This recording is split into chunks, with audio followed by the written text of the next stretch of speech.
Hello. Good evening sir.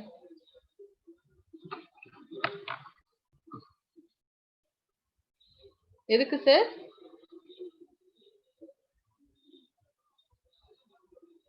ஆ. ஆமா.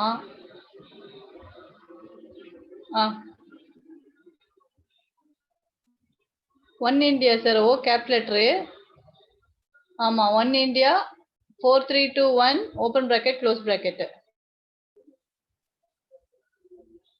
ஆ.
Sandy sir.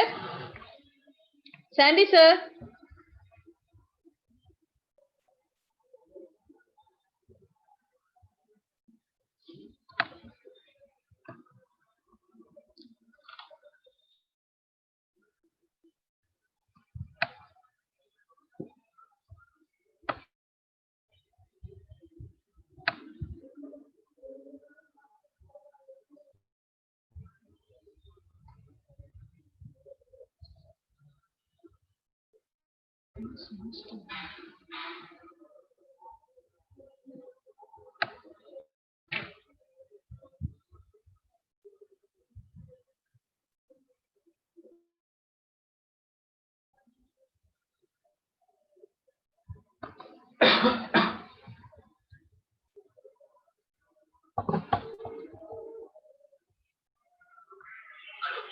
வணக்கம்பா அரவிந்த். சொல்லுங்க சார். வணக்கம்பா. இது உங்க கிளாஸ்ல கிருபாகரன் யாருன்னா இருக்காங்களாப்பா? கிருபாகரன். ஹலோ.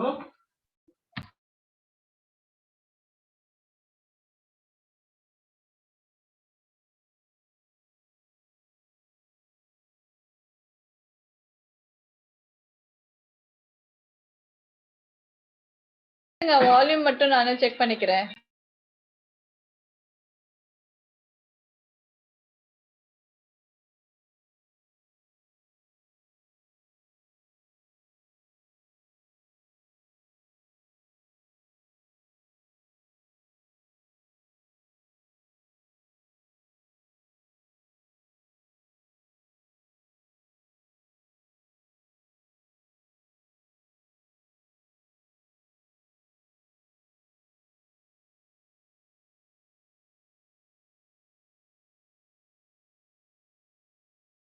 பண்றீங்களான்னு மட்டும் செக் பண்றதுக்காக தான். ஆடியோ கரெக்டா இருக்கான்னு.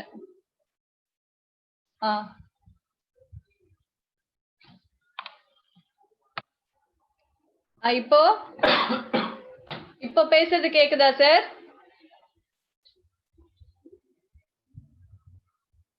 சண்டி சார் உங்க மைக்க மியூட் பண்ணுங்க. நான் இத கட் பண்றேன். உங்க மைக்க மியூட் பண்ணுங்க. Okay ma'am. கேக்குதுப்பா. பார்ட்டிசிபென்ட்ஸ் அப்படியே பார்த்துட்டு இருங்க. 20 பார்ட்டிசிபென்ட்ஸ் வந்திருக்காங்க. பட் நமக்கு தேவையான ஸ்பீக்கர்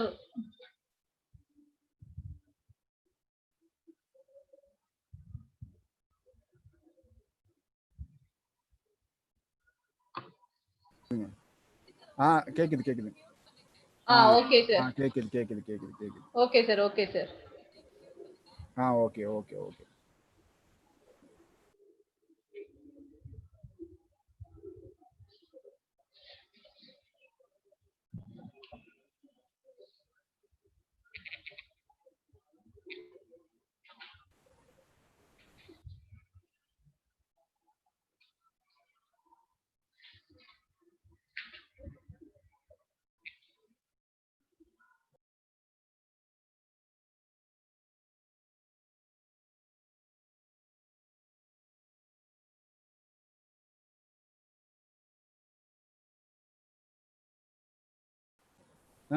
வந்துட்டார் ma'am.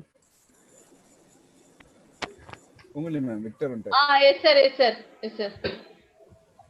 Good morning. This is Victor. Sir, good evening sir.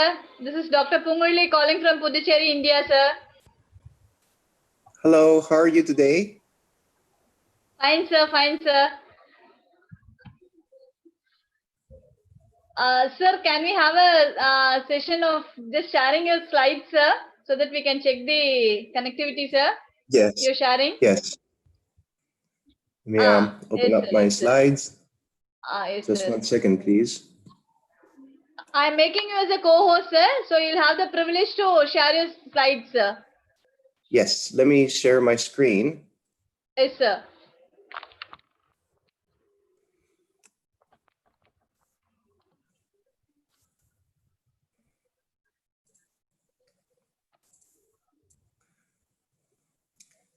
Okay, are you able to see my screen? Yes, sir. Your screen is visible, sir.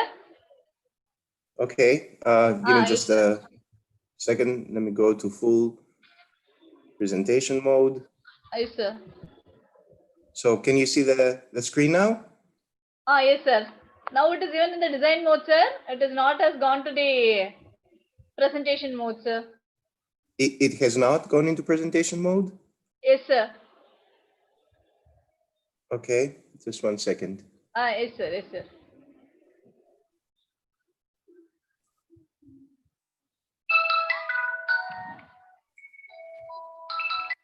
How about now? What do you see now? Sir, now it is full screen, sir. It is in the presentation. So you see the full screen, right? Yes, sir. Yes, sir. Now we can see the full screen, sir. Okay, perfect. Perfect. Yes, Thank sir. you. So we'll wait for some more time, sir. Another 15 to Yes. start the session, sir. We'll sharply start at 6:30, sir. Yes. I think Yes, it's sir. another Yes, sir. 10 minutes. Yes, sir. So- Yes, sir. Okay, very good. Very good. Yes, sir. Thank you, sir. Thank you, sir. Absolutely. Thank you. So Victor sir, Thank one you, small sir. request, sir. Meanwhile, can I please share my screen, sir? Yes, of course. Thank you, sir.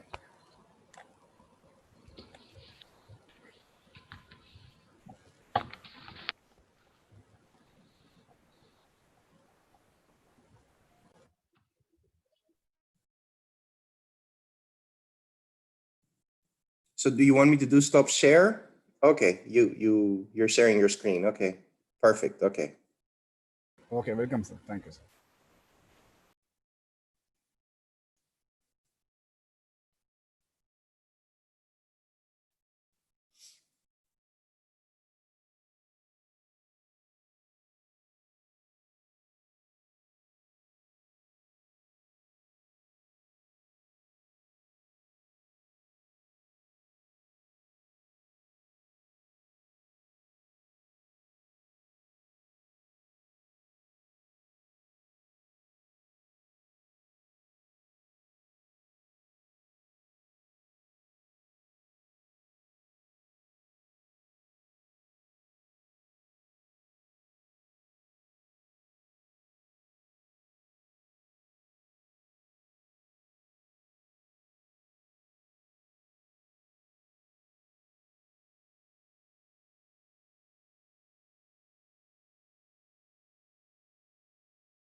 Oh, Good evening, ma'am. Ma'am, good evening. Good evening, ma'am. good evening டா. SK என்ன இந்த பொண்ணு உள்ளவே விடல SK. Ma'am நான் உங்க message பார்க்க மட்டும் நானே பார்க்கல நீங்க இருக்கீங்கன்னு. நானே சாரோடைய ப்ரொஃபைல ஒரு தடவை கோ த்ரூ பண்ணிட்டு இருந்தேன் மேம். அதனால நீங்க சொன்னதை மறந்துட்டேன். மறந்துட்டேன். சரி சரி. இந்த பக்கத்துல ஒரு ஹோஸ்ட் வந்து நிக்கிறாருமா. மேம் ஹோஸ்ட் இன்னைக்கு கண்டிப்பா வந்து ஃபீட்பேக் செஷன் ரெடியா இருக்கு சொல்லுங்க மேம். இன்னைக்கு ஃபீட்பேக் ரெடியா இருக்கு சொல்றாங்க. ஃபீட்பேக் மேம் சார் இருக்கா மேம் சார் விக்டர். அப்படியா? லைன்ல இருக்காரு. Hello professor Victor. Yes, good morning. Actually, good afternoon there. For us it is good evening, Professor. This is Dr. Valli. Hello, Dr. Vali. How are you? Yeah, doing great, Professor. How about you? Doing very well, thank you. Okay. How's the pandemic situation over there? It's not very good. I think the United States could have done better, much better than what we've done. So, and in India, everything is okay? No, the number of cases are quite increasing now. Okay, so be very careful, be very careful. Yeah. The curve has not started dropping down. It's increasing. So probably by the end of July, we hope that the number of cases will be decreasing. I'm not very sure about it, Professor. How about there in US? Has the number of cases started to droop? No, it has actually gone up very sharply because what happened here is not everybody quarantined at the same time. So some people quarantine, others did not. Some people wear a mask. Other people say it's taking away their freedom to wear a mask. So yeah, my observation is you have to have the whole population completely shut down for a few weeks, and then everything cleans up and they go out.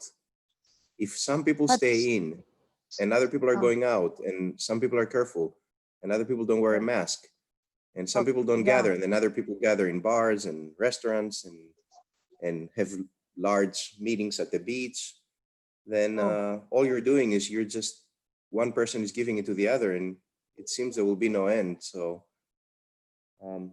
you know, I think 135,000 people have died here. It's not a good thing, but we got to stay optimistic, right? We have to stay optimistic. But here also the scenario is the same. People are not actually following the rules. They are not wearing masks. They don't follow social distancing. They take things for granted. That's the problem everywhere. Exactly.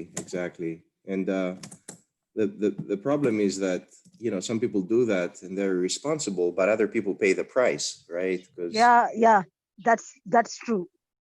It's the vulnerable and the people that unfortunately need to be out to do their work that get exposed, and it's very sad, right? At some point, I think we all have a responsibility to take care of our fellow human beings, and being careful and distancing and wearing a mask, that's what we need to do. But we speak about it, but not everyone following it. That's a pathetic situation here too in India. Yes, that's the problem. Yeah, that's the problem. If you look at some European countries where everybody follows orders and everybody quarantined and everybody followed the rules, it has been greatly suppressed. Yes, in Italy it has reduced to a lot. They were at the peak, now it has reduced a lot. Yeah, Italy was not expecting what happened. It was the first place outside of China where it grew very, very fast. So I think many countries in Europe saw Italy and took immediate measures. Yes. The countries that saw Italy and said, well, it's a problem in another country, it's not my problem. The countries that had that attitude, their governments, then found themselves in trouble. Because Italy was a big warning, right? Because everybody initially thought it's a problem only with China, it will stay in China. But when I saw it in Italy, I knew right away that now it's going to spread around the world and it's going to be very, very bad. because Yes, Italy sir. was totally unprepared, totally unprepared. They didn't know what to do. They didn't know what to expect. So the rest of Europe saw Italy and really guarded themselves. Yeah. So I guess that was a good thing, right? Many lives Yes, were but saved. see, yes, sir. But the other countries didn't follow it, sir. Yes, yes. Many countries did not. Many countries did not. I'm hoping this will, maybe a vaccine will help, bring it to an end. But And I hope that, our parents and grandparents and whoever is older and vulnerable, they stay well, they stay yeah. protected.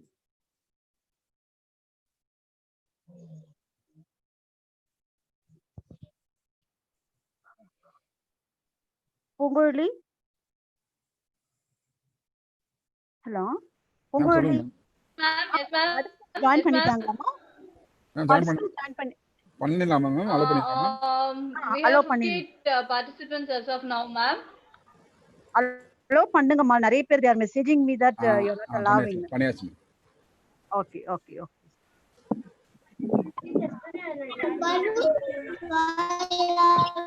Okay okay அதான் காணாமே அப்படின்னு இருக்கா Mute பண்ணிடுங்கம்மா.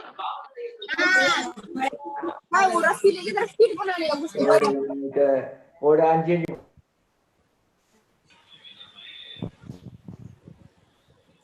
Pungurli, shall we start by 6:30 sharp?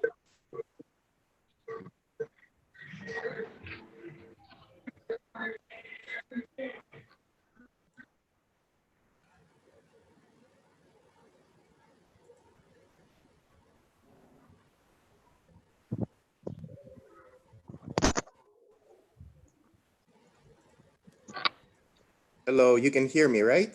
Yeah, yes, Yes, Professor, we can, we Okay. can. Okay, perfect. Professor, shall we wait for another 2 minutes for the Yes, participants to join? I think we should wait. Let's wait, maybe even Okay. 3-4 minutes. Let more Okay, people who might be late or have trouble joining, yeah, let everybody join. It's up to you, okay, of course. okay, It's up to Professor. you.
So you can still hear me and see my screen now?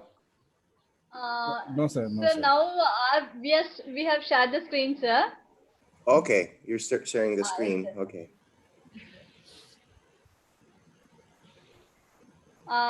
Sandy sir, we can ask sir to share this screen, sir. No, ma'am. After the introduction about the Sarah, we can ask. Yeah, him to after the share. introduction. Okay, yeah, okay, yes. okay, okay, sir. Okay, sir.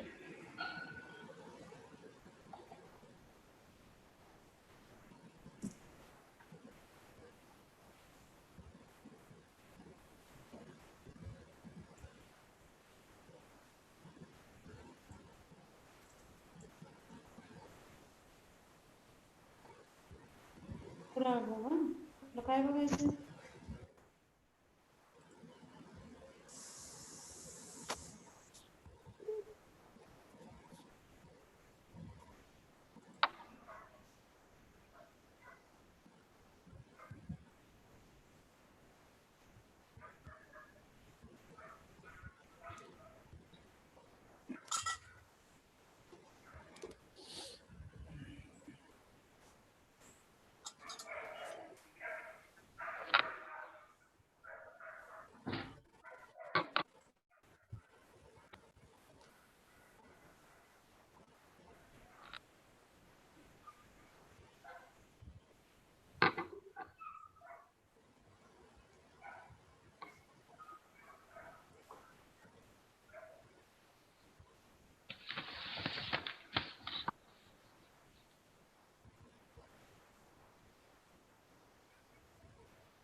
Pungoli, shall we start?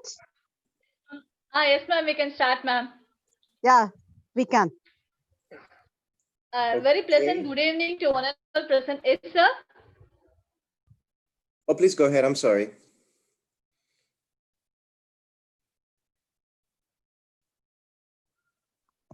Pungoli, you can.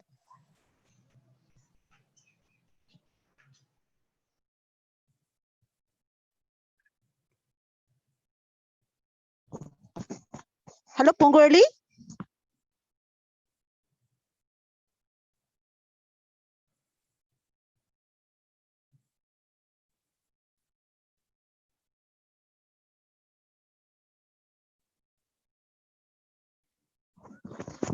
SK sir Pongal இது கேக்குதா? Ma'am கேட்கல ma'am, கேட்கல, அவங்களுக்கு கேட்கல, அவங்களுக்கு கேட்கல. என்னாச்சு? Ma'am, am I audible now? Okay, Now ma'am. you are audible. Now Yeah. you are Yes, audible. yes, ma'am. We can start. Ma'am, I'll start. You can start. You can start. A very Yeah, you can. pleasant good evening to one and all here. It's my pleasure to welcome you all on behalf of Manakula Vinayagar Institute of Technology, Puducherry, to the Day 3 International Webinar on the topic utilization of the SiC power electronics by Dr. Victor Velidas. Professor Victor is an executive director and CTO of Power America, which is an US Department of Energy-wide band gap power electronics manufacturing innovation institute. He manages a budget of $30 million per year that he strategically allocates over 35 industrial, university and national laboratory projects to enable US leadership in WBG power electronics manufacturing, workforce development, job creation and energy saving. Dr. Victor has given over 60 invited presentation tutorials and keynote at major conferences in India, Korea, China, Europe and the US. He is a fellow and an IEEE EDS distinguished lecturer.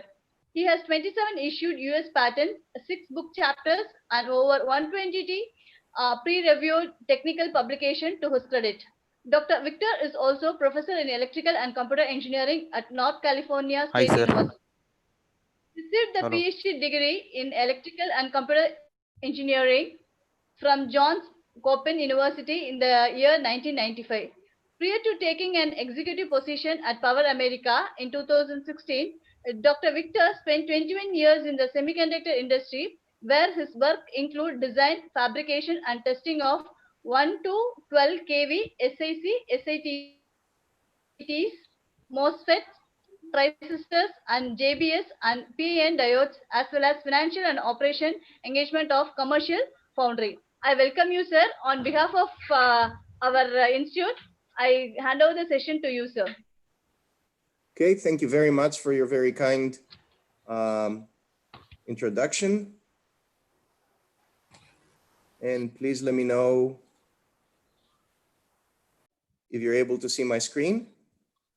Yes, sir. Yes, Yeah, sir. Professor, we can. Sir, it's visible, sir. Okay, so I can get started now, correct?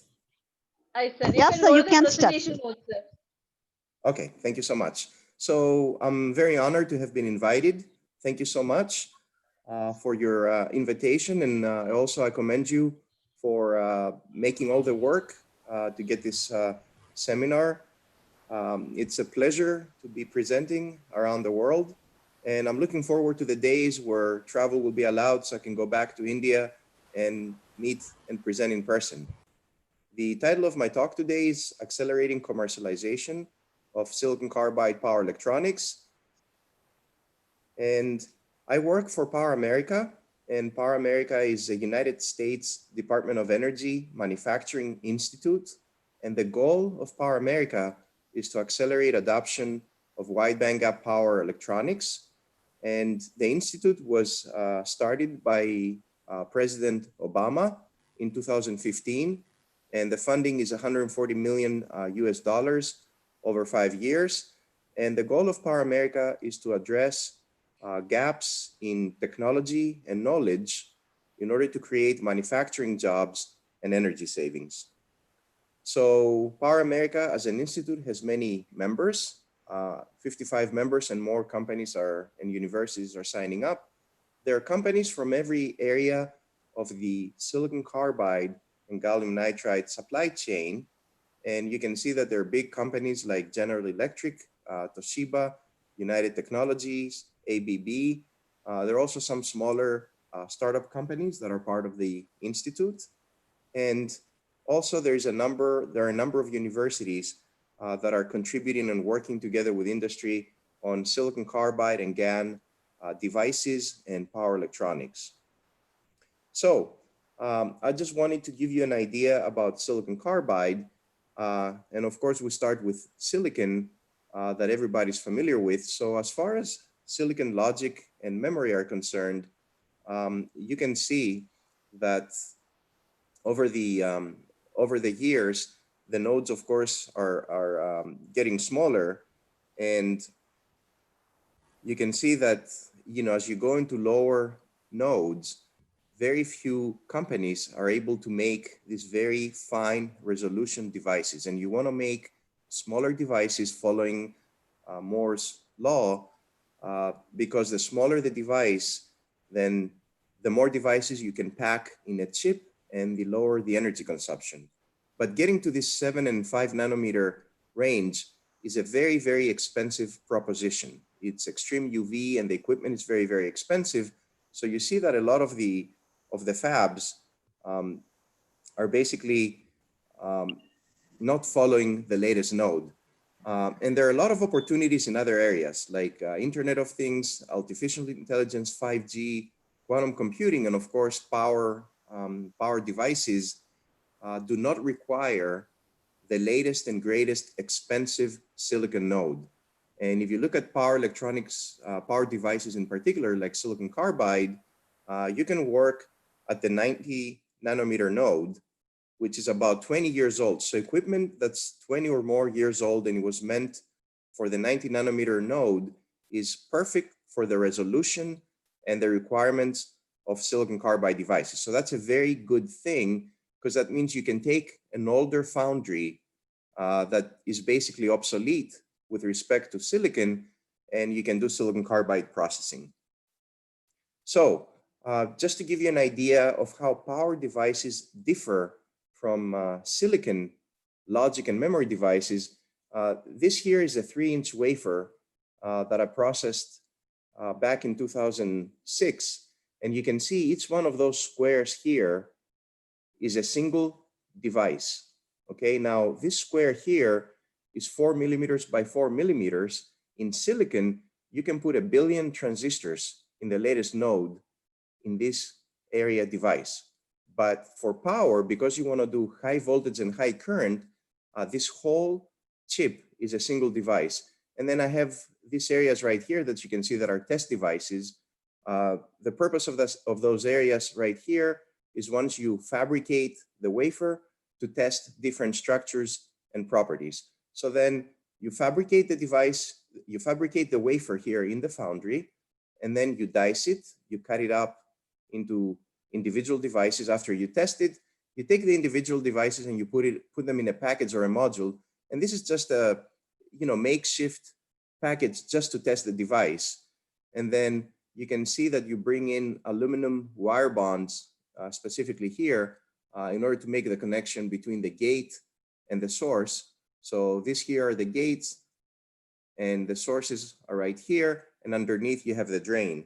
So in particular, with power devices, you can see here for this specific device right here, you can see the current output. So you can do 100 amps. And please remember that in silicon, for the latest node, it's really very, very small, less than milliamp type of currents. But for power devices, you want to handle high currents and high voltages. So these are, this is the current right here, and you can see the voltage blocking right here. You can go specifically for this device to 1700 volts. So with power devices, they're big area devices with large features.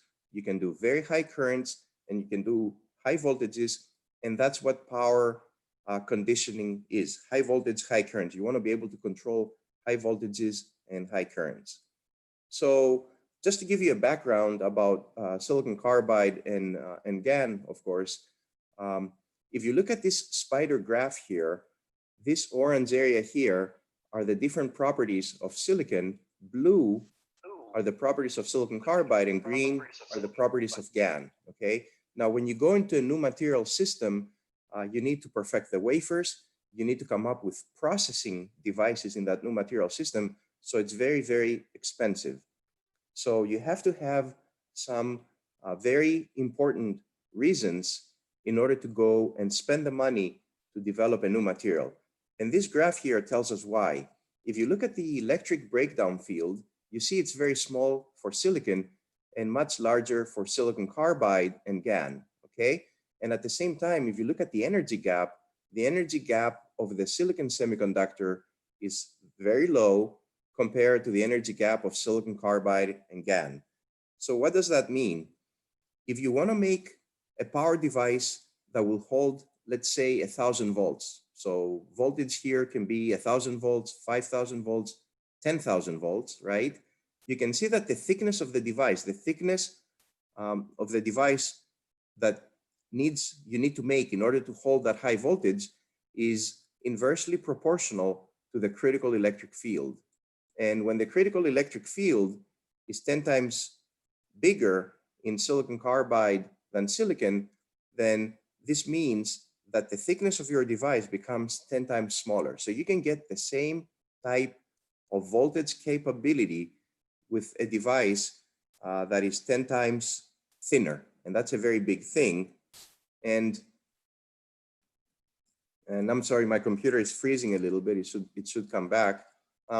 So what I wanted to point out is that because of the large band gap and the very high critical electric field, you can make devices that are thinner. And if you make a device that's thinner, it's got higher mobility.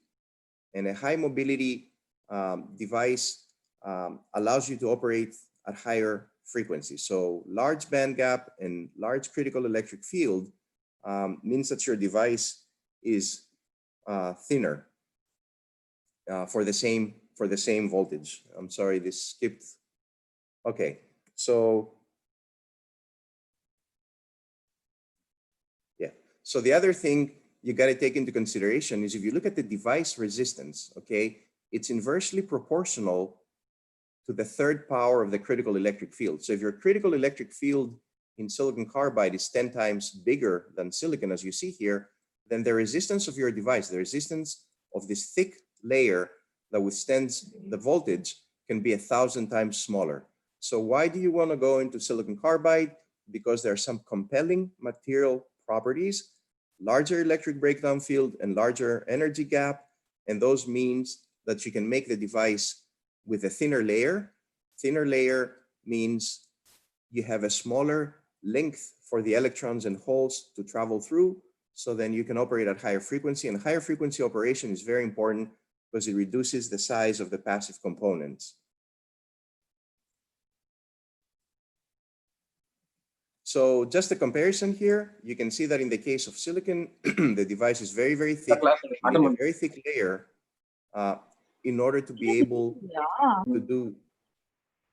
You can still see my screen, right? Yes, sir. Hello? Your screen is visible, sir. Yes, sir. You're Okay. visible. Okay, so I'll continue. So if you look at silicon, the device is very thick. And then if you look at silicon carbide, you can have the same type of capability with its much smaller device, much thinner device. Okay, and looking at this graph one more time, look again at the energy gap. The energy gap of silicon is here, and the energy gap of silicon carbide is much bigger. So the fact that you have a large energy gap, it means that thermally generated carriers are very, very few. So that means you have very low leakage current. And if you look at the thermal conductivity of silicon carbide, you can see compared to silicon, it's about 3 times more. And that's a very important property because high thermal conductivity means that now your material can operate at higher temperatures. And actually silicon carbide can operate to 800 degrees Celsius, while silicon is limited to 150 or less, okay? So silicon carbide GaN power devices are more efficient, they're smaller and lighter in weight, and because they're smaller, for the same voltage capability, you can operate at higher frequencies, and operating at higher frequencies and at higher temperatures are very important advantages. Now, the story does not end with silicon carbide. Silicon carbide and GaN have been today made into products, but there are other wide bandgap materials, what we call now ultra wide bandgap materials. And you can see the breakdown field for those is even bigger than, if you look at the green and the yellow of silicon carbide, there are other materials that have higher breakdown field, that have higher energy band gap, and so on and so forth. So if you look at this graph right here, it shows the resistance of the device for a specific voltage. So if you make a device that will hold 1,000 volts, you can see if you make it in silicon, it has very, very high resistance. If you make it in silicon carbide, the resistance is here. Going to GaN for the 1,000 volt device, the resistance is getting a little better. But if you make it out of diamond and gallium oxide or aluminum nitride, is even smaller. So the bottom line is, by using wide bandgap materials, you get more efficient devices. So where is the operation space for silicon carbide, and GaN? If you look at this graph here, you can see that silicon is very good at lower frequencies. These are all silicon type of devices. Low frequencies is where silicon is good because, as I mentioned before, because of its critical electric field, you cannot operate at high frequencies. And then operation at higher frequencies is good for silicon carbide, and GaN will go even further in frequency. And if you were to look at the devices as a function of voltage, you have silicon that's, of course, very competitive up to 650 volts. Then you have gallium nitride, which is a newer material, wide bandgap material, just like silicon carbide, and it's very competitive from 100 to 900 volts. And then, of course, you have silicon carbide that's competitive from 650, and silicon carbide devices have been made to 10,000 volts and even 20,000 volts. So you can see there is an area here where silicon, GaN, and silicon carbide compete, and this is the 650 volt area. And that's a very competitive area because there are massive applications, including electric vehicles. In this application range, you can also look at applications like photovoltaic, power supplies, and so on and so forth. So really this area right here is where these materials compete. Once you exceed 650 volts or 900 volts, silicon carbide is clearly the material of choice for devices. And of course, GaN is also a very efficient material in this 100 to 900 volt range. So what does it mean to put silicon carbide in a system instead of silicon? Well, you have higher efficiency, right, due to lower losses. So that means your cooling mechanism is reduced. So you have smaller heatsink and packaging. The fact that you have silicon carbide instead of silicon means you can operate at higher switching frequencies. So if you operate at higher switching frequencies, the magnetics become smaller. So smaller magnetics means lower weight, lower volume, and of course, more efficiency. And then because silicon carbide can go to higher voltage than silicon, then you can simplify the circuit topology. You can have fewer levels in your design, and that simplifies the overall topology and the gate drivers. So these are distinct advantages of silicon carbide that make it preferable to silicon for power applications. Now, as I mentioned before, silicon is of course a very mature and a very cheap semiconductor. It's been made in foundries for many, many decades. So the processing technology has been perfected and the material, the starting material is very, very clean.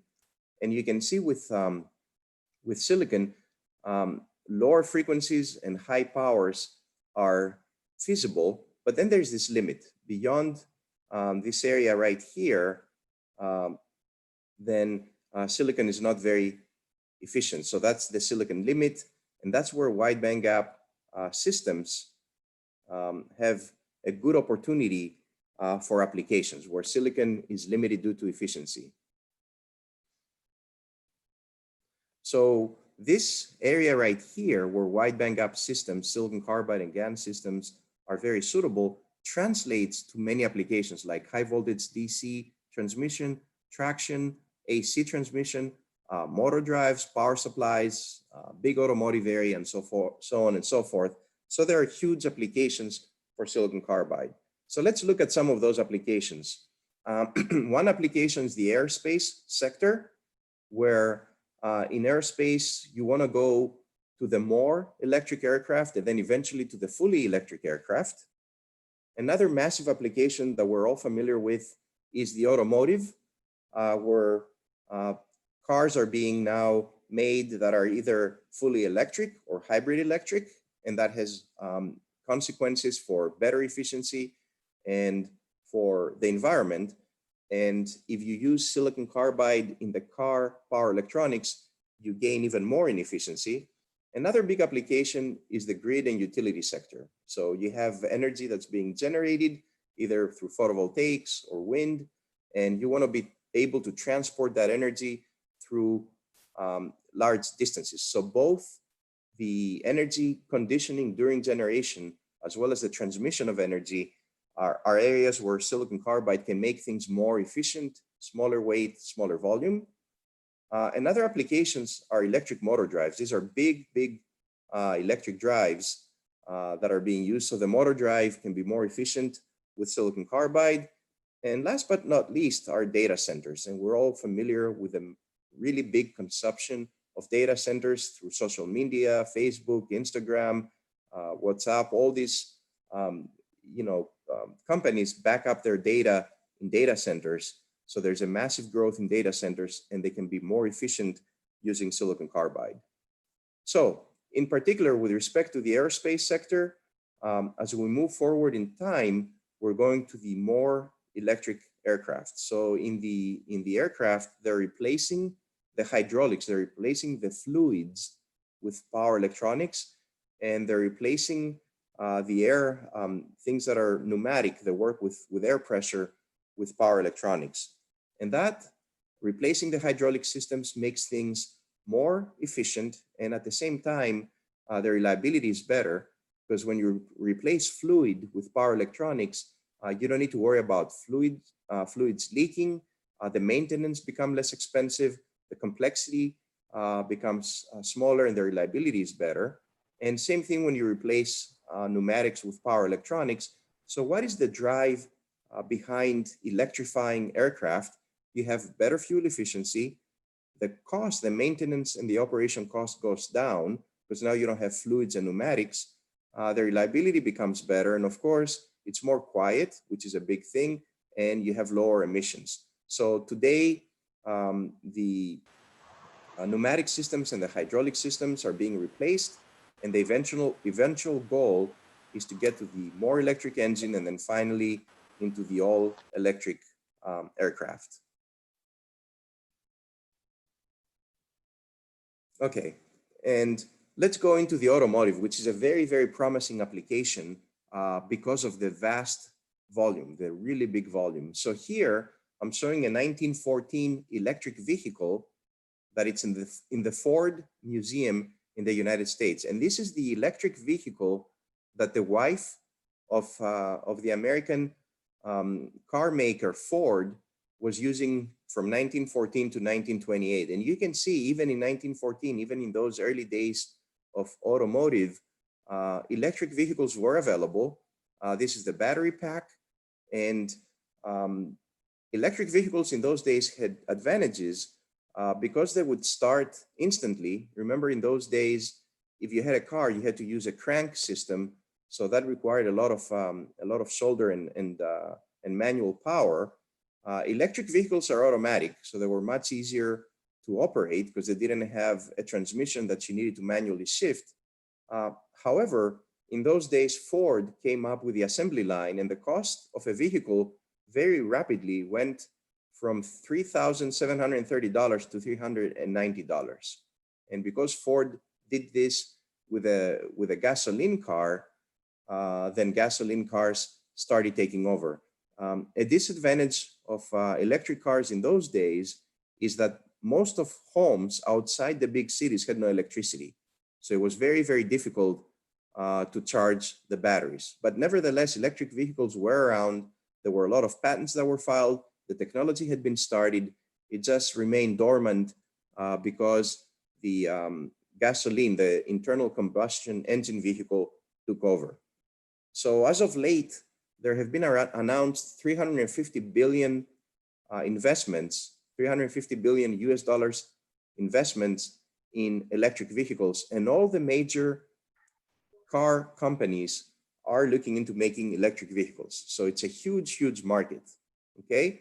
And it's a market that's very well suited for silicon carbide, because one of the biggest problems with electric vehicles is range. Now, in the United States, people live far from the cities. There's a very good highway system, and people drive very long distances every day to get to work and to get to different places, because you have a lot of rural areas. Not everybody lives in the center of the cities, like perhaps you would see in India, certainly in Europe, in Japan.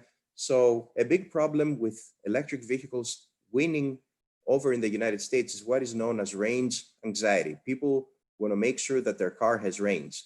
So by replacing the inverter, so this is the inverter drive, this is what drives the machine that turns the wheels.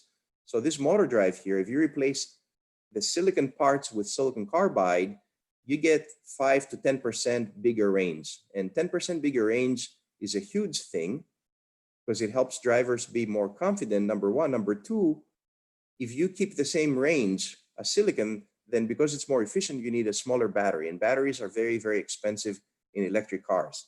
So the Tesla, that I'm sure that you're all familiar with, the company Tesla has now inserted silicon carbide into its motor drives, and there are more than 1 million MOSFETs on the road today. So silicon carbide MOSFETs are in Teslas that are on the road and are working reliably. So that's a very big win for silicon carbide. Looking at the electric grid applications, you have high voltage DC. That's a big application when you want to transfer energy over very long distances. So very, very high voltage. You of course have the AC transmission, you have microgrids, and then you got, the solar, photovoltaic, you got wind and energy storage. So about 40% of the generated electric power will pass through some form of power electronics before it goes to the user. So there's a lot of opportunity here for silicon carbide, which is more efficient than silicon. And if you look at an example of China, the energy generation in China happens here in the Northwest. There's a lot of photovoltaic, wind, hydro energy. And this energy that's being produced here needs to travel to the big centers in the East that are industrial and very heavily populated. So we're talking about, very long distances. And this is where high voltage DC transmission makes sense. If you have a very long distance, DC transmission is more economical than AC transmission. And that's where silicon carbide is a huge opportunity, because if you see here, silicon carbide, you make individual parts, you test the wafer, and then once you find the device that are working, you put them into a module like this one here that can do very high current. Of course, with silicon, you have to keep in mind the silicon material is so clean that you can make a whole wafer being a device, which means the wafer has no defects, right? If you try to make a whole wafer device out of silicon carbide, it will not work because you do have still defects. So a lot of work needs to be done to get rid of the defects, but silicon carbide is very, very promising. This is a 9mm by 9mm silicon carbide IGBT, and you can see that it does about 27,000 volts. So that's a huge amount of voltage that it can hold. So a single device can do 27,000, and then this way you can replace many silicon devices that are put in series with a single silicon carbide device. So there's a lot of promise in the high voltage area for silicon carbide, and it has been demonstrated, although today everybody's focusing on silicon carbide at 650, 900, and 1200 volts, because that's where the massive automotive applications are. Okay, with respect to motor drives, and I'm talking about the very, very large motor drives that you see here, okay? These motor drives are not very efficient. They can be 20 to 40% of the energy can be wasted with throttles and mechanical devices. And the way that a silicon-based motor drive typically works, you go from the grid, high voltage, it's 13.8 kV in the United States. Then you have a transformer, a 60 hertz transformer. So basically you take it down from about 14,000 volts to 4,000 volts, and then it goes through a motor that has a steady frequency and a gearbox. So that has a fixed speed, and that's a very inefficient way to do this. So across all the sectors, electric motors in the United States are approximately 40% of the total electricity consumption. So there's a lot of big electric machines that are operating and consume energy. So it's very important to make those more efficient. In Europe, I think it's about 60% of the total electricity used is going into these big machines.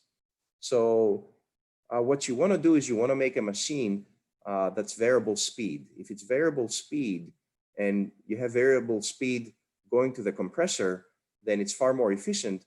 But with silicon, it's very bulky. Okay, you have to have a big transformer for silicon. The variable speed drive is very big, and you got a lot of weight and a lot of volume, and it's very expensive. So the work that's being done with silicon carbide is being used to create variable speed drives. You take the grid voltage, and instead of using a bulk transformer, you use solid state power electronics to drop the voltage, and then you use a motor that has variable frequency, because you're able to operate at higher frequencies with silicon carbide, and you're able to provide variable speed to the compressor that makes it efficient. So that's another big application of silicon carbide. Okay, and last but not least, we have the data centers, right? You all use Facebook, even with Zoom, there's a lot of data that's being stored through the social media, or the companies store their data. And this is a very large data center. You can see how big it is. This is in China. It's a massive data center. So the problem with the data center is that there's a lot of waste heat. There's a lot of waste heat that's happening in a very small area, and managing that heat is challenging. So there are several approaches to improve the efficiency of data centers. People are looking into quantum computing. Silicon carbide and GaN, of course, are part of the solution.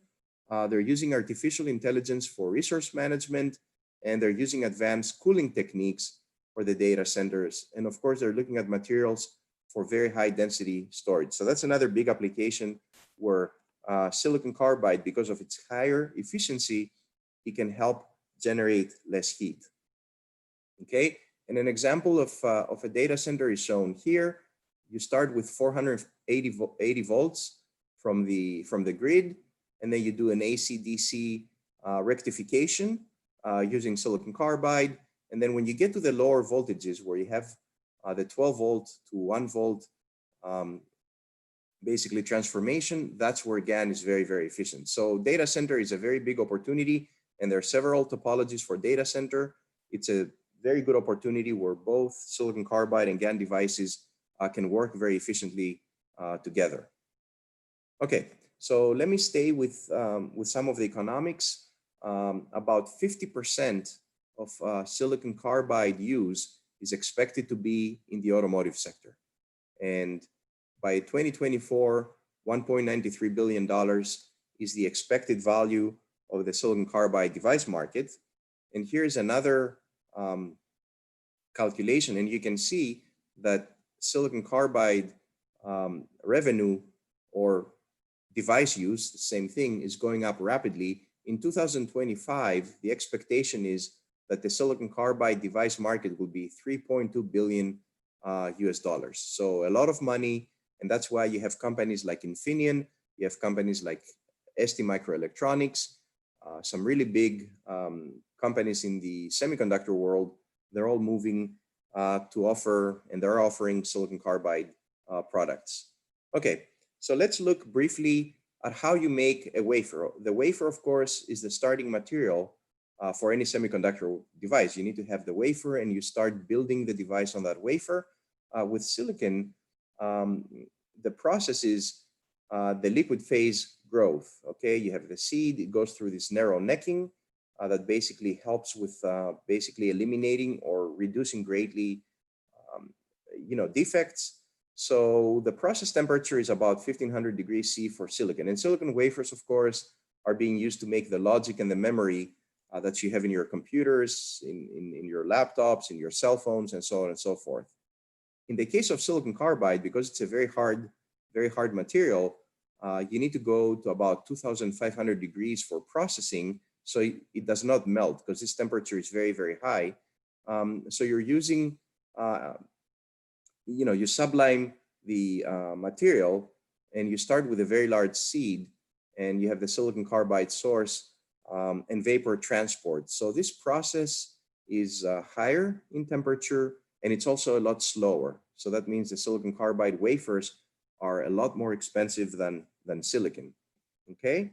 And if you look at the defects, you have the substrate here, which is the starting material, and then you put a high quality silicon carbide epitaxial layer on top to create these wafers.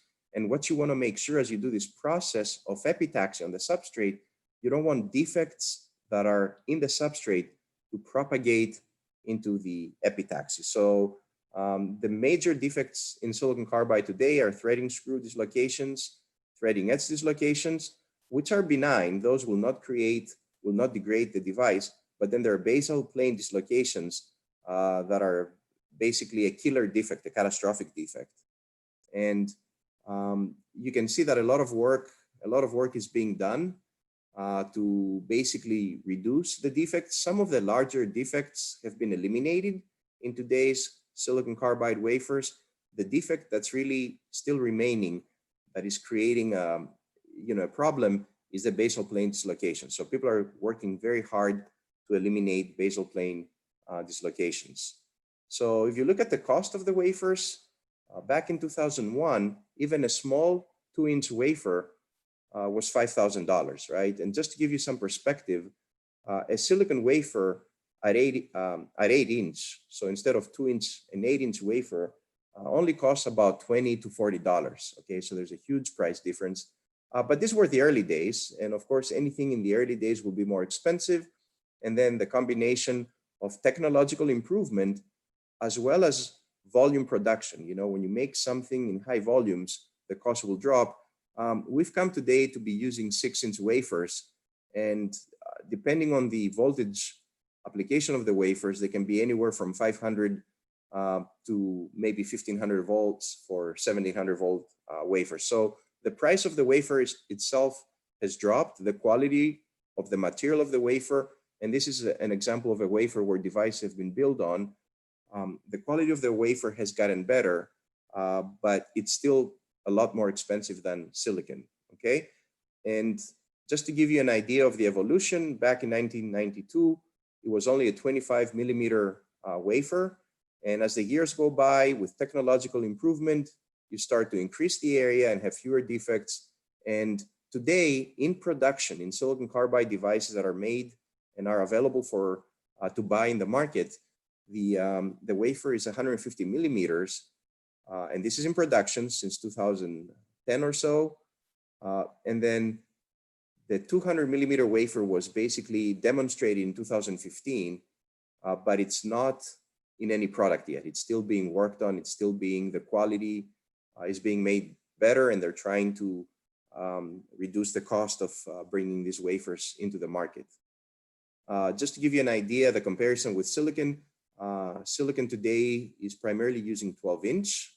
The 12-inch wafer was introduced in 2002.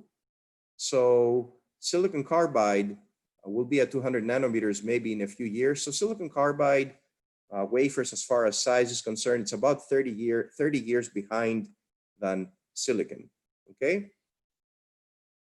And I show a graph here that shows the relative cost. You start with 100% cost in 2002, and this graph here shows how the cost of silicon carbide devices drops over the years, right? And that's a combination of technological innovation as well as volume production. And I want you to pay attention to this area here. Keep in mind that when you process a wafer in a foundry, the size of the wafer approximately doesn't create any difference in cost. So whether you process a 75 millimeter wafer or a 200 millimeter wafer, the cost of processing in a foundry is approximately the same. But look at the difference. If you normalize the area, okay, by the time you go from 75 millimeters to a 200 millimeter wafers, you create 7 times more devices, which means that since the cost of processing the wafer is more or less the same, you can potentially have 7 times reduction in cost. So that's why there's a very strong push to move from the 150 millimeter wafers to the larger 200 millimeter wafers. That's key. If you look at cost, again, of silicon carbide, and I'm talking about cost because no technology will move forward if the cost is not favorable for the consumer to buy. If people don't buy because the device is too expensive, then the technology does not move forward, right? So you need compelling advantages, but at the same time, it has to come at a reasonable cost that the consumer will be able to buy. So if you look at silicon right here, silicon is 3 times cheaper than silicon carbide, okay? And that, of course, can be a barrier, right? And we're talking about 1200 volt devices. So you can say that, you know, in the case of silicon, the device is indeed 3 times cheaper. However, you shouldn't be looking at the cost of the device alone, because you never, you know, you always sell a system, okay? So if you look at the inverters for this photovoltaic system, and you look at the cost of silicon carbide, it's shown here, versus the cost of silicon. And you can see that for the device itself, the silicon carbide is 3 times more expensive, but the overall cost of the system for silicon carbide is lower. So how is it that the silicon carbide device is 3 times more expensive than silicon, and yet the cost of the silicon carbide system is less than that of silicon? And the answer is because of silicon carbide, you can operate at higher frequencies. So when you operate, let's say from 20 kilohertz where silicon is to 100 kilohertz where you have silicon carbide, then you're reducing the magnetics from this big, bulky, expensive inductor to this really small one. And that's where the energy savings comes. So in silicon carbide, in many applications, it is already, the system is already cheaper than silicon, because although you pay more for the silicon carbide device itself, by the time you take into consideration the simplification at the system level, the overall cost is less than a traditional silicon system. And this graph shows again that if you increase the frequency, you reduce the the magnetics, the different magnetics in the system. So there's a 55% reduction in cost. There is a big reduction in weight, volume, and then because silicon carbide is more efficient and you're operating at higher frequencies, the losses become smaller.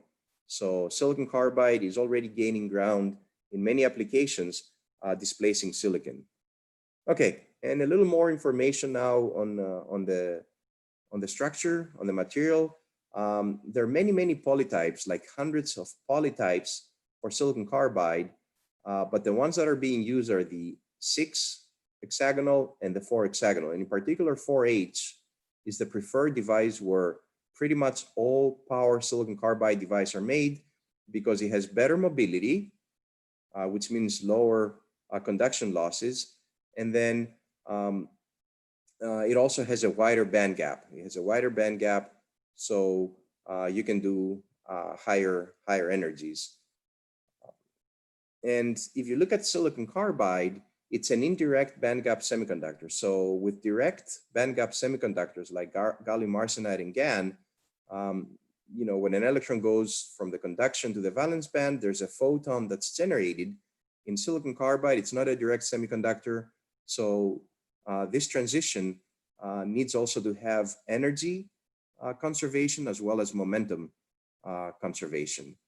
Okay, and you can see the band gap of silicon carbide is such that you're producing light.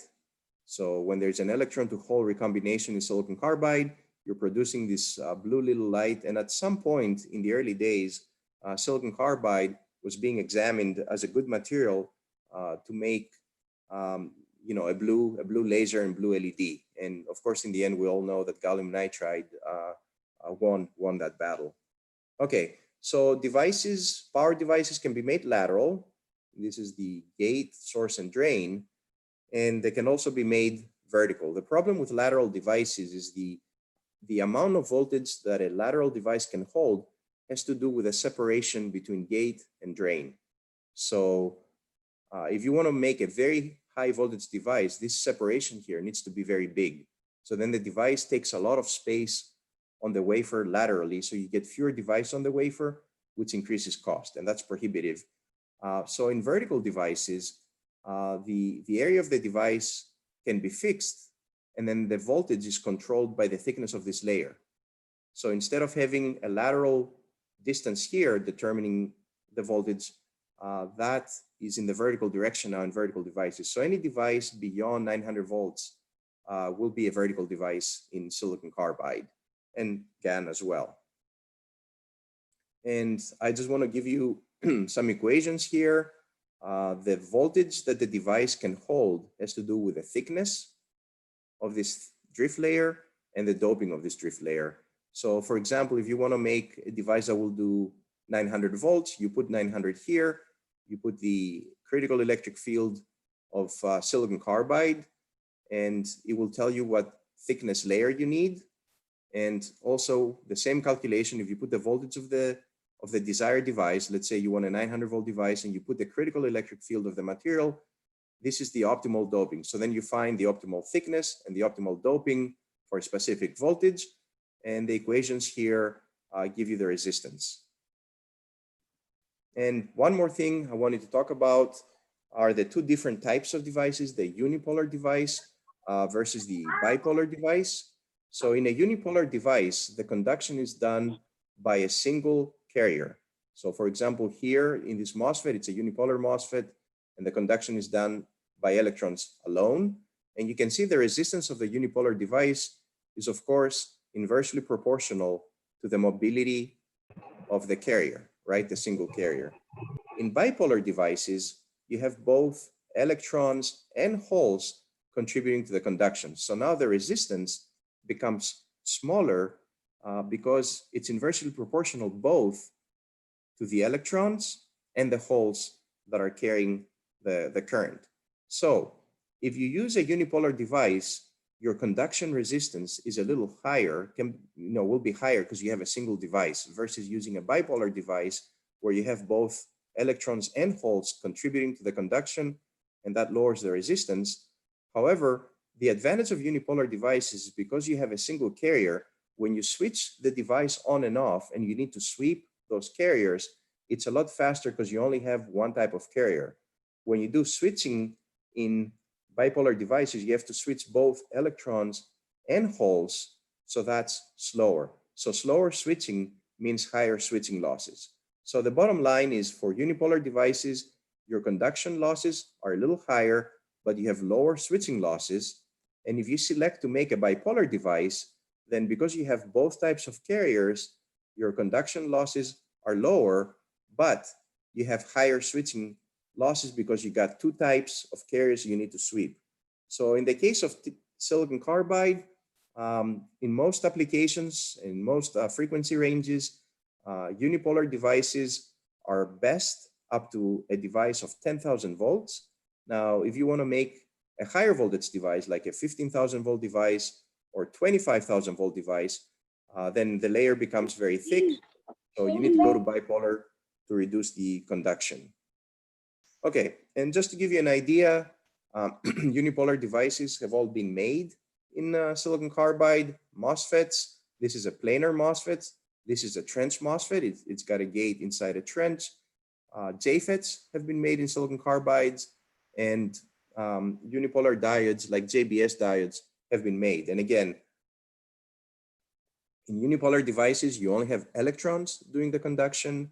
So your conduction losses are higher, but because you have a single device, a single carrier, all the electrons, you switch very fast and you have lower switching losses. And bipolar devices have also been made in silicon carbide, like the bipolar junction transistor, thyristors, IGBTs, and PIN diodes. These are all bipolar devices. In this case, you have lower conduction losses because you have both electrons and holes contributing to the conduction, but it's slower when you switch, so your switching losses become higher. And as I mentioned before, up to 10,000 volts, you want to make the device unipolar in silicon carbide. It will be efficient. So just to give you some idea of the different resistance elements, I show here a silicon carbide MOSFET, and silicon carbide and MOSFETs are really the workforce of silicon carbide. The vast majority of transistors that are made in silicon carbide are MOSFETs. So there's the planar MOSFETs that I show here, which is called the DMOSFET. And then there's the trench MOSFET, where the gate is inside the trench. So you can see you have resistance from the contacts. You have resistance from the substrate, and you also have resistance from the channel area, and of course the resistance of the drift area. And in the case of the trench MOSFET, because you have a vertical conduction here in the channel, it's got lower channel resistance, and you're also eliminating the JFET resistance right here, because this structure does not have that. So the trench MOSFET in principle at lower voltages can have lower resistance.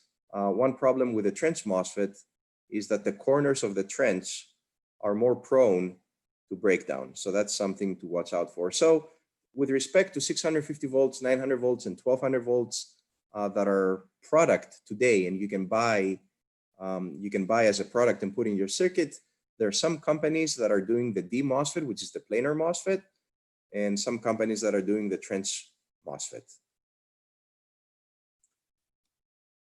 Okay, now let's look at the different elements of the resistance. This is a graph here that shows the resistance of the device versus its blocking capability. So you can see this line here shows the resistance of the drift layer, of this layer that is being used to hold the high voltage. So if you make a 1,000 volt device, then you're right here, and this is your resistance. If, however, your device is made for 10,000 volts, then this layer here needs to become a lot thicker to withstand 10,000 volts, and your resistance, as expected, goes up. So this is the resistance of the drift layer that holds the voltage, and other elements of resistance are shown here. You have the resistance of the substrate, you have the resistance of the channel, you got this JFET area resistance, and you got the contact resistance. And all these resistances contribute to the overall resistance that's shown here. So the bottom line is, if you make a device at 1,000 volts, right, this is your total resistance. The bigger contribution comes from the substrate, from the resistance of the substrate. Second biggest contributor is the channel, and then you have the thickness of the drift layer. Okay, so what you want to do here is you want to design a channel that has very low resistance, and maybe you want to thin the substrate, kind of etch some of the substrate away to keep the resistance low. But when you get to the 10,000 volts, and I would say anywhere beyond 6,000 volts and on, and you get to the 10,000 volts, you can see that the total resistance is approximately equal to the thick drift layer resistance that holds the high voltage. So if you're making a very high voltage device, very high voltage MOSFET, like a 10 kV MOSFET, you don't really need to worry much about the substrate and channel resistance. You have a lot of flexibility in the channel design because all of your resistance pretty much comes from this thick drift layer. If you make a device at 1,000 volts, 900 volts, where a lot of the automotive applications are, then you have different considerations. You want to basically thin the substrate to reduce the substrate resistance, and you want to design a very good channel to lower that channel resistance. So these are the considerations for the MOSFETs. And you can see for this 1200 volt device, which were the first devices, 1200 volts that were made in silicon carbide, total resistance here. As I mentioned before, substrate is a very big contributor, and so is the channel. Okay, another thing you got to take into consideration when you make a power device is that the electric field at the corners of the device has a big buildup. So your device might not withstand the high voltage that it theoretically can, because at this crowded electric field area, the device will start to break down. So what you want to do is you want to put edge termination in this area to kind of spread this electric field buildup. And I can show you an example. These two devices, this device can do 450 volts, and this device can go all the way up to 2022 volts, right? And these are the same devices. I made these devices on the same wafer, and those two devices were next to each other. This device did not have an edge termination. So because there was a huge electric field buildup at the corner, as expected, it only was able to do 450 volts. When you went beyond 450 volts, it started breaking down because of this problem. For the device that was next to it, where I put an edge termination, which is basically a special structure in the periphery of the device, that same device with that same resistance, you can see both of these devices have the exact same resistance. This device did 2000 volts. So it's very, very important, particularly in silicon carbide, where you have very high electric fields in the device. It's very important to alleviate the electric field buildup at the corners of the device, and you do that by using edge termination techniques like guard rings and junction termination extensions. Those are the most popular. Okay, so I'm close to the end, and of course the most important thing is fabricating the device. Okay, you start with the material, you do your best to make sure the material has as few defects as possible, and then you need to go in and fabricate the device. Okay, now silicon has a very long history, and its fabrication has been perfected over the years. The material is very clean. So you want to take all the processes, all the fabrication processes from silicon that you can use in silicon carbide. You don't want to reinvent the wheel.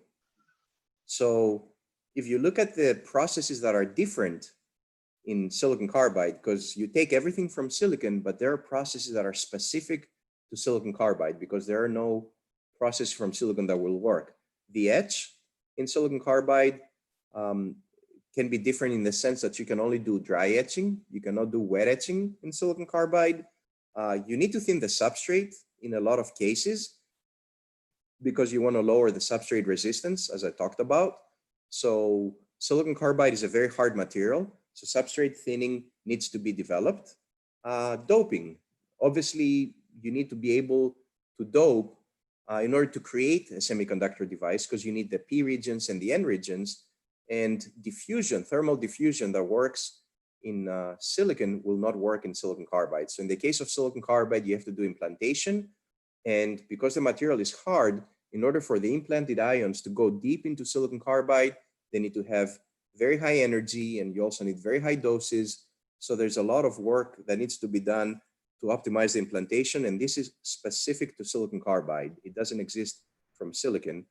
Metallization, okay, as we all know, when you put different materials together, the thermal expansion coefficient, the CTE of the different materials, needs to be close. Otherwise, when you increase the temperature, materials expand in different ways, in different extents, and that can destroy your device. So metallization, you have to select materials that are compatible with silicon carbide. Ohmic contact formation is a very big thing. You want to have a very low resistance ohmic contact because it's through the contact that you're accessing the device. Now, in silicon carbide, if you just put a metal over silicon carbide, the contact will not be an ohmic, it will be a Schottky. So you have to follow a certain procedure. You have to do a certain type of anneal in order to get ohmic contact formation. Gate oxide, as I talked about in MOSFETs, right? It's an oxide, you have a metal oxide semiconductor, and that oxide that controls the gate has to be very, very clean. Otherwise, you're going to have all kinds of problems with the stability and the reliability of the device. So the silicon carbide oxide interface in the MOSFET is not very clean, and a lot of work is being done to improve its quality. You want to reduce the defects, and you want to develop passivation techniques to improve that silicon carbide oxide interface. Another interesting thing is that, of course, silicon carbide wafers are transparent because of that wide band gap. And that's different than silicon, where wafers are opaque. So there's a lot of equipment in a foundry that is dependent on basically optical beams going to the wafer. So if you have an optical beam that's going to an opaque wafer, it will be, basically absorbed or reflected. But if you have an optical beam going to a transparent wafer, because it's transparent, it will go right through. So now, because silicon carbide market is picking up, there are a lot of companies that are developing tools specific for the wavelength of silicon carbide that is transparent. And another big problem, of course, is that silicon carbide wafers have defects and they're not very flat. Silicon wafers, they've been around for 50 plus years, very high quality, very flat. So in the case of silicon carbide, you start with wafers that are not as flat as silicon. And then because you have some high temperature processes to make your devices, they can curve even more. And that's a very big problem, because once the wafer warps too much, then you cannot process further and you lose that wafer. It needs to be thrown away. You cannot make devices. And last, you have insulation dielectrics, and these are the thick dielectrics that in silicon carbide need to be deposited. You cannot create a thick, clean thermal oxide in silicon carbide. So depositing dielectrics, of course, will contain some defects, and you need to be aware of that and basically keep it in mind in your design. So obviously you need to develop silicon carbide fabrication processes in order to be able to fabricate silicon carbide. And a lot of that work has been done. It's proprietary to every company. Every company might be doing these things in a different way. But as I mentioned before, silicon carbide devices have been available as products since 2012, 2013. Okay, doping silicon carbide. With any semiconductor, you need to have good dopants. And the N doping, nitrogen is typically used, and for P doping, aluminum is typically used. Those work very, very well. It's the implantation process itself that's very harsh, and you need to have techniques for it. And I will come close to my end by showing the implantation. So the implantation is silicon carbide, and you need implantation in order to create the P regions and the N regions, N-doped regions in the semiconductor. And you can see that the 4/8 silicon carbide that's being used is in the UV range, right? It's purple and then non-visible UV. And you can see the wafer is transparent, right? You can see right through it right here. This is a small piece of a silicon carbide wafer. And this is before ion implantation. So now to do the ion implantation, because the silicon carbide is a very hard material, you need very high doses and very high energies to do the implantation. And you can see when you do the implantation, at the end of the implantation, your wafer looks like this, even though you did implantation at 400 degrees. You didn't do it at room temperature. If you do it at room temperature, the wafer will not be usable So you can see that the implantation process in silicon carbide is very extreme, and it will take a transparent wafer, it will take a crystal and turn it into glass. So once this happens, you have to take that wafer and anneal it at about 1600 degrees Celsius for a couple of hours in order to be able to activate the dopants, and also for the dopants to fall into crystal positions and then gain back your crystallinity. So by the end of your doping, you start with a nice crystal, and even if you do a heated doping, it turns, you know, more amorphous, and you need extra steps to regain the crystal. And just to show you the anneal that I mentioned after the doping, it's at about 1700, 16700 degrees, and you need a coating. If you don't put a coating on the wafer, it basically degrades the surface. If you do the right coating on the wafer, everything looks clean and you can move forward. So there's a lot of technology that has been developed specifically for processing silicon carbide. Okay, so last but not least, I would like to point out that in the case of silicon carbide devices, you're doing high voltage, you're doing high current, you're doing high frequency, and you're also doing high temperature all at the same time. Okay, so those are a lot of requirements: high voltage, current, temperature, and frequency. So you need to have modules where your devices will go in that are capable of doing all that. So the silicon technology in modules is not sufficient, and a lot of technologies are being developed, like double-sided cooling, you know, special type of wire bonds to reduce the inductance because you operate at high frequency, base plates, specific heat sinks that can basically take the heat away at a high rate. You need encapsulation materials that will do the high voltage and high temperature, and you need special die attachments. So if you make a silicon carbide device and you put it in a silicon package, it's not going to work very well. You will not see the benefits. In order for silicon carbide devices to basically show their full potential, you need to have the right modules. And with that, I have finished my talk. I thank you very much for your attention and your time. The lecture I gave is available online on YouTube if you want to go and listen to some parts of the lecture that were of interest to you. And I have sent the PDF of my lecture, and please make it available to anybody that is interested in obtaining the PDF. And of course, my email is on the first page of my PDF, and feel free to contact me if you have questions. Again, thank you so much for your attention. I appreciate your attention, your attendance, and I appreciate the opportunity that you gave me to present to you. I hope it was useful. Thank you. Thank you, sir. Thank you, Professor, very much. We had a wonderful session, very informative, and also we had an in-depth knowledge about the topic, sir. But, sir, any doubt from the audience side? You can post on the chat window, or you can unmute yourself and you can ask some questions.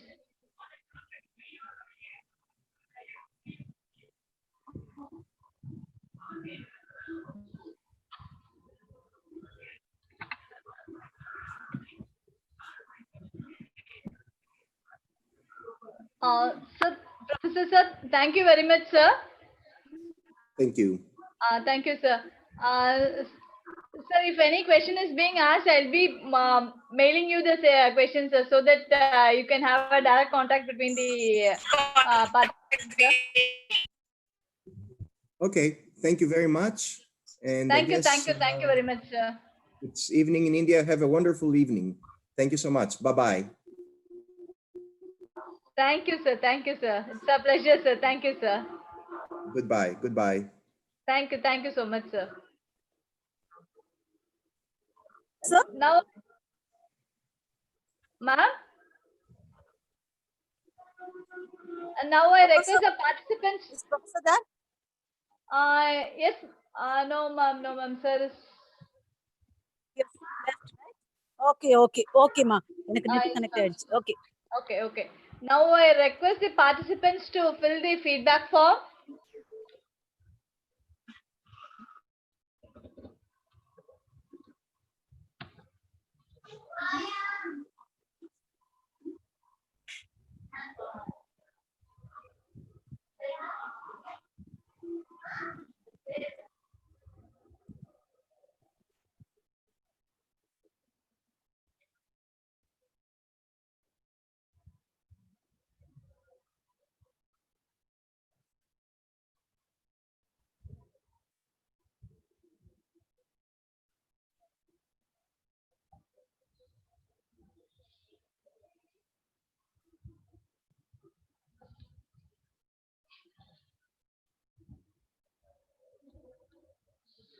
ஏய் அம்மாவை feedback போட சொல்லு.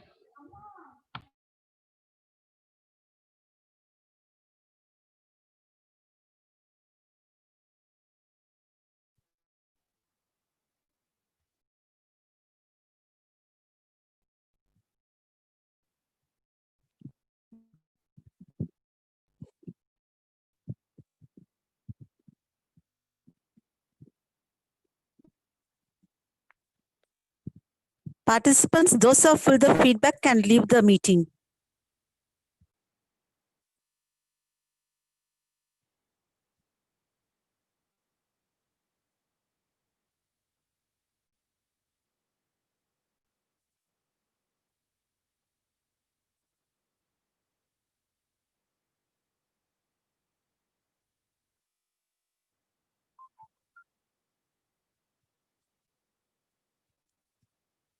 Dear participants, the feedback link will be open only for 15 minutes.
அப்போ நாளைக்கு யார் session?